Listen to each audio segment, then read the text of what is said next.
Hello and welcome to Gravitas Plus. I'm Palki Sharma Upadhyay. How much do you know about Volodymyr Zelensky? So much is being written about him, but mostly by the West. So far, we've seen Zelensky through the Western lens, one that sees Putin as the villain and Zelensky as the hero. Putin, the man who tags polar bears, and Zelensky, the president who dances to cha-cha.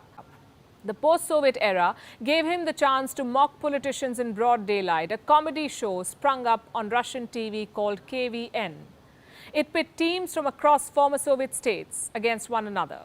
At 17, Zelensky became part of the team representing Kryvyi Rih. Soon, he and his friends created their own troupe. It was named the 95th Quarter, or Quartal 95. He built a career in comedy.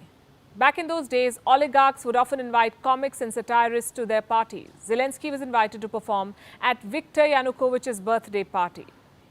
We are talking about the Ukrainian president, Viktor Yanukovych, who was ousted in the Euromaidan revolution of 2014. Did Zelensky perform before Yanukovych? Reports say he did. Not only was he a successful comic, but also Ukraine's most successful producer. He had a fancy office in Kiev with a panoramic view of the city. He bought a 15-room villa in Tuscany, one that he never declared during his presidential campaign. By 2012, long before Crimea happened, Zelensky was sitting on some $15 million. In the final hours of 2018, Zelensky announced that he would run for office. He had no experience, but two big promises. One, he would fight corruption and confront Ukraine's oligarchs, and two, he would end the war in Donbass. He assumed office on the 2nd of May 2019. Just like Goloborodko, Zelensky installed friends in high offices, be it his writing partners, the head of his production company, or his lawyer. They were all made part of the government. Here's something he does not like: comedy at his expense.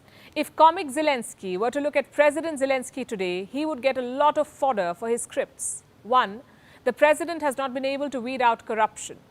Two, the Pandora Papers have exposed Zelensky's murky businesses. Volodymyr Zelensky has offshore holdings, his own companies in British Virgin Islands, Cyprus and Belize.